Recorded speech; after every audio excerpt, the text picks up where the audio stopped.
New numbers tonight show U.S. job growth is slowing sharply as COVID-19 spreads unchecked. Employers added a net of 245,000 jobs in November. That is the fewest since April. That was down from 610,000 in October and the fifth straight month of decline. The unemployment rate did fall slightly to 6.7%, partly as people stopped looking for work. The top Democrat and top Republican in Congress are talking up new economic relief after months of stalemate. House Speaker Nancy Pelosi says that she and Senate Majority Leader Mitch McConnell have agreed that a bipartisan bill worth $900 billion is a starting point. Pelosi rejected a larger package in September, but she pointed to two big differences today. With a Democratic president committed to a scientific solution for this, with the idea that we will have a vaccine, it's a complete game changer from them. Pelosi says that new pandemic aid would be attached to an omnibus government's funding bill. We'll return to all of this after the news summary. The pandemic's human toll keeps hitting new highs. More than 2,800 people died on Thursday alone. And today, the CDC called for everyone to wear masks indoors, except in their own homes. The guidance had applied only to public spaces. Meanwhile, President-elect Joe Biden vowed that vaccines will be free to all and safe. He acknowledged fears, especially in hard-hit minority areas. What I hear from my friends in the community, not but blocks from here as we stand, is that we're not going to be the guinea pigs. And look, it's going to take some effort to rebuild confidence in science because it's been so diminished in this administration. Also today, much of the San Francisco Bay Area imposed new stay-at-home orders.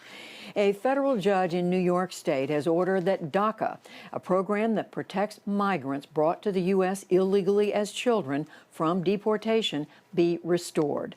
The judge says that the U.S. Homeland Security Department must resume accepting requests for DACA status immediately. He had already ruled that then acting DHS Secretary Chad Wolf was not serving legally in his post when he limited the program. The U.S. military is going ahead with President Trump's plan to withdraw forces from Somalia.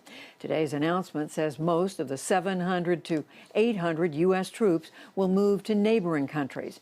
They are engaged in a long-running mission against an al-Qaeda affiliate group. The U.S. House of Representatives voted today to decriminalize marijuana at the federal level.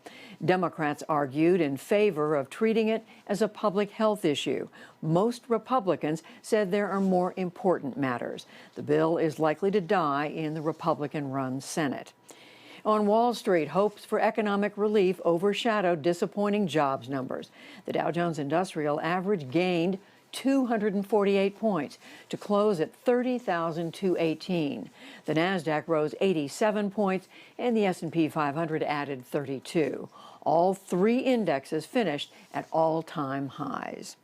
And an Alabama man has turned 104 years old after surviving COVID-19. Major Wooten was discharged from a hospital on Tuesday as staffers sang happy birthday to him. His actual birthday was Thursday. He'd been hospitalized just before Thanksgiving. Wow, congratulations to him. Still to come on the NewsHour, all eyes on Georgia as the fight for control of the Senate centers on the Peach State. Understanding the economic toll of the pandemic in the U.S. The Belgium town where the world puts its hope for a COVID vaccine, and much more.